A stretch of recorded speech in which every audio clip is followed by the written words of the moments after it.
Quando nós falamos aqui de empreendedorismo, a primeira coisa que vem à mente das pessoas é que desafio é esse ser um empreendedor no Brasil? Eu acho que é uma tremenda de uma oportunidade, né. É um desafio sim, como tudo.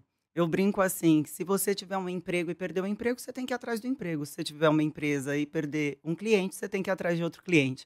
Empreender tem suas dificuldades, tem seus desafios, mas quando você faz aquilo que é para você, que está conectado com o seu propósito, justifica a razão pela qual você veio para cá, né, para essa vida, aí a coisa fica diferente, aí os desafios, né, as dificuldades passam a ser pequenos desafios apenas. Qual é a característica do empreendedor? A característica do empreendedor é uma pessoa resiliente, uma pessoa que tem que ter muito foco e vontade de vencer. Eu não tiraria essa questão da resiliência e do foco. Para mim, são os dois maiores pilares, contornados aí, permeados, quer dizer, por coragem. E por que é tão difícil ser empreendedor? É difícil porque, primeiro, a gente vem de uma cultura onde o seletista, né, a gente tem aquela coisa de: "Ai, tem alguém para tomar conta de mim", certo? Alguém é responsável por mim. E o empreendedor, ele é responsável por ele mesmo. Assim, quando a gente é adolescente, vira adulto e descobre que o papel higiênico não nasce da parede, que você tem que comprar para colocar ele ali, enfim, tem toda aquela questão, você também, quando é empreendedor, você descobre que você tem folha de pagamento, você tem imposto, a empresa não roda sozinha. Então, quando a pessoa se depara com o novo, com essa novidade dentro de uma cultura aonde você é quase que criado para um concurso público ou então para ser seletista, alguém é responsável por você, alguém vai te dar o fundo de garantia, você já vem com aquela sensação de eu não preciso correr atrás, alguém é responsável por isso, né, basta eu seguir o flow. Quem quiser continuar seguindo a manada, ok. A nossa sorte é que, mediante esse quadro de pandemia que a gente teve, a gente foi forçado, arremessado a uma tremenda oportunidade de finalmente fazer o que a gente gosta, fazer aquilo que tem a ver conosco. Isso eu não enxergo, eu procuro trazer muito essa mensagem, eu não enxergo como uma coisa ruim e pesada, eu enxergo como uma oportunidade. Considerando que você falou agora há pouco, que nós temos uma cultura de deixar na nossa carreira na mão de alguém, ou seja, ser um seletista, ser trabalhador de alguém ou trabalhar para uma empresa, considerando isso, e ao mesmo tempo verificando que muita gente acaba migrando para a questão do empreendedorismo, a ideia que eu fico é que muitos de nós viramos empreendedor não é por oportunidade, mas é pela falta de oportunidade dentro daquilo que eu imaginava. Exato. Isso de alguma maneira gera dificuldade para se iniciar no mundo do empreendedorismo? Você diz quando a pessoa não acha oportunidade naquilo que ela gostaria? É, você imaginava estar trabalhando numa empresa, aquele sonho de ter uma carteira assinada, Eu já décimo tive. terceiro, pagamento no dia 5. Só que, em determinado momento, aquilo acaba. E aí você tem que se lançar por conta própria. Ou seja, você vira meio que um empreendedor por obrigação. É, o que a gente chama de empreendedor por necessidade, né. Então, não existe uma coisa, as pessoas têm que tomar consciência. Mais de 50% das pessoas que são demitidas hoje, no ano de 2023, tá, saiu uma pesquisa, inclusive, do Global Entrepreneur Monitor, que diz que 56% das pessoas que são demitidas, elas não se recolocam no mercado. Elas vão empreender por necessidade. Então, hoje, as profissões elas estão mudando, elas estão evoluindo ou simplesmente se transformando. Em vez de você estudar para se atualizar numa coisa ou se formar em algo totalmente novo para trabalhar pelo sonho de alguém, faça isso para trabalhar pelo seu sonho, por algo que é seu, por algo para você. Não existe espaço no mercado para tanto empregado. Diante de todo esse cenário, onde entra a Worklover, que é a empresa que você fundou e comanda? Então, a Worklover veio justamente nesse sentido de perceber, quando eu comecei, eu olhei e falei assim: "Ah, a gente tem aí pessoas que precisam empreender por necessidade, muita gente quebra", né. Tinha um rapaz que eu ajudava lá de Santos, que a mulher dele ia pegar o fundo de garantia e investir tudo numa lojinha em São Vicente, em plena pandemia. Eu assim: "Não, eu preciso ajudar essas pessoas". Então, olhando isso, falei: "Não, preciso ajudar quem empreende por necessidade". Mas, quando eu fui mergulhando nisso, em vez de ter pena dessas pessoas ou compaixão apenas, eu olhei e eu falei: "Cara, que tremenda oportunidade, que golpe de sorte, a vida tá dando esse empurrãozinho para que eu possa, sim, pela primeira vez, me emancipar de mim mesmo", sabe, conseguir falar assim: "Não, quem toma de conta de mim sou eu mesma". Quem nunca teve o sonho de ter um vale transporte, um vale refeição, né, o alimentação, o plano de saúde pela empresa. Só que como empreendedor você pode ter muito mais do que isso, mas você tem que ter aquela vontade de não trabalhar das 8 às 6 da tarde.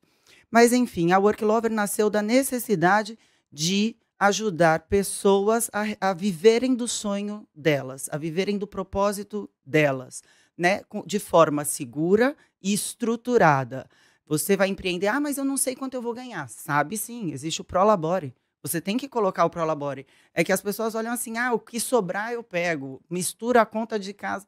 Não, existe, dá para fazer, dá para investir, empreender com segurança. Paula, você já tinha sido empreendedora antes de empreender na Work Lover? Opa! Eu tive você sabe que para empreender no Brasil, você tinha que ter 21 anos, né, Hum. há mais de 20 anos atrás isso. E na época eu tive que fazer meu pai me emancipar, para eu abrir minha primeira empresa que chamava WC Door. Eu sempre gostei de criar coisas, né, Uhum. que era a empresa de propaganda em portas de banheiro. Então ou em cima do mictório ou atrás da porta de banheiro. Tive essa primeira empresa por 2 anos e pouquinho, quebrei, teve uma maior que depois começou a fazer e aí fui engolida, enfim, não estava pronta para o desafio. Entrei depois no MBA de marketing, tentei ser aceita no mercado, fazia entrevistas de trabalho, sabe aquela necessidade de ser aprovada, sabe? "Nossa, alguém cuidar de mim?". Uhum. Tanto que um dia eu acabei indo para o Itaú, mas eu lembro a minha alegria, assim, de receber um vale transporte, vale refeição, eu ficava enlouquecida. E aí, nesses vai e vens aí da vida, eu abri uma transportadora com meus irmãos, chamava T&D Transportes, a gente movimentou 30% da carga de cabotagem da Mercosul Line e que é da Maersk, né, e a Aliança, que é da Hamburg Süd, porque eu sou de Santos, a gente abriu lá, tivemos 3 terminais, foi uma operação muito expressiva. Vendemos em 2012, com a graça do Senhor, parece que eu tenho um anjinho que me conta: "Ai, vende, agora vende". Tá na hora. Porque a Geolaser depois, né, que foram as clínicas de estética que eu tive, quando eu vendi foram meses antes da pandemia. Olha que loucura.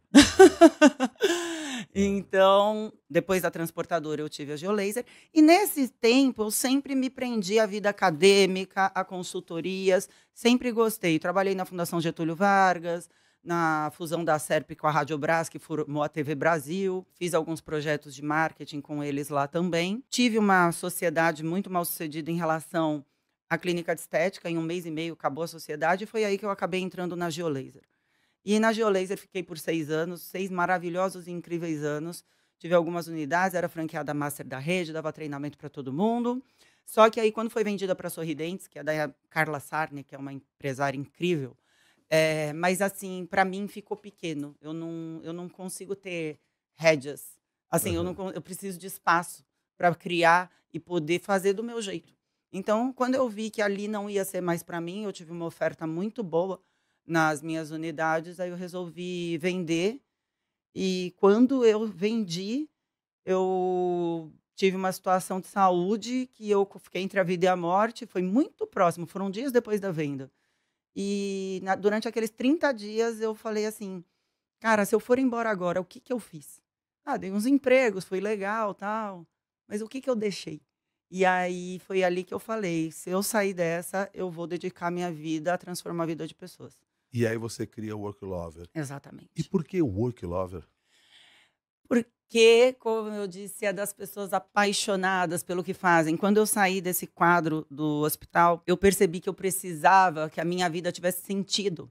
Então eu precisava fazer aquilo que era o motivo, né, eu escutei muito o Jobs falando, né, naquela frase que ele num discurso de Stanford que ele fez, né, que você tem que ser se você não quiser trabalhar nenhum dia, faça o que você ama, ou então seja o motivo a razão pela qual você existe, né? Faça aquilo que justifique a razão pela qual você existe. E eu sempre achei um pouco utópico, né? A gente fala, ai, que lindo, mas vem um ladinho aqui e fala. E eu falei, cara, dessa vez eu preciso fazer algo que seja. Tem que dar certo isso, tem que ser algo que me conecte com a minha essência. E aí foi aí que eu falei assim: "Não, eu preciso de uma empresa das pessoas apaixonadas pelo que fazem". E comecei a analisar um pouco, tanto que eu coloquei até no meu outro livro que eu vou lançar no final do ano, a parte da geracional, né, da dinâmica geracional, a importância da gente, transitar entre várias gerações. E analisando as gerações, desde dos baby boomers, eu comecei a olhar e falar assim: "Cara, o tempo inteiro não existe uma geração que fala assim: 'Você tem que ser dono de si'". Você é autorresponsável. Não, você tem que acordar todo dia, fazer regras, processos, não sei o quê, ir para casa, sucesso, o que que é? Sucesso é chegar em casa às 18 horas, me aposentar aos 60 e, né, na geração Y, meritocracia, passar por cima de todo mundo, não tem hora para parar de trabalhar. E nós éramos o quê? Workaholics. Era bonito ser workaholic. Aí vieram as novas gerações que trouxeram um pouco dessa coisa. Eu só faço o que eu gosto. Não sei o quê, que aí também ficou um pouco complicado. Mas acho que a gente tem muito a aprender também com essa geração. E foi aí que eu juntando tudo isso, eu falei assim, por que não a geração, em vez de workaholic, work lover? Que são pessoas que fazem o que amam, que são completamente apaixonadas pelo que fazem, que elas têm um propósito e são autorresponsáveis. Eu não preciso de ninguém para construir o meu futuro. E para ser empreendedor tem que gostar muito. Opa! Para fazer tudo na vida, eu acho que nós temos o direito de gostar. Você sabe que uma das maiores lições que eu tive em Paraisópolis, lá nas aulas com a comunidade, eu entendi que as pessoas não entendem que elas têm o direito de sonhar. Uma das meninas virou para mim e falou assim: "Paulo, eu queria te agradecer porque você me fez perceber que eu posso sonhar". Eles não têm tempo para isso. Eles acordam 4h30 da manhã, deixa o filho, vai trabalhar, volta, tem que lavar roupa, não sei o quê, parará, acorda, já vai trabalhar de novo. O tempo que tem livre, se é que tem, é porque ele foi cavado e tem que aproveitar e resolver um problema. Não tem tempo para sonhar e não se sentem merecedores disso. E o princípio do empreendedorismo, empreendedor, ele começa sonhando. Então, se eu não entendo que eu posso sonhar e não me identifico qual é esse sonho, eu nem começo a empreender.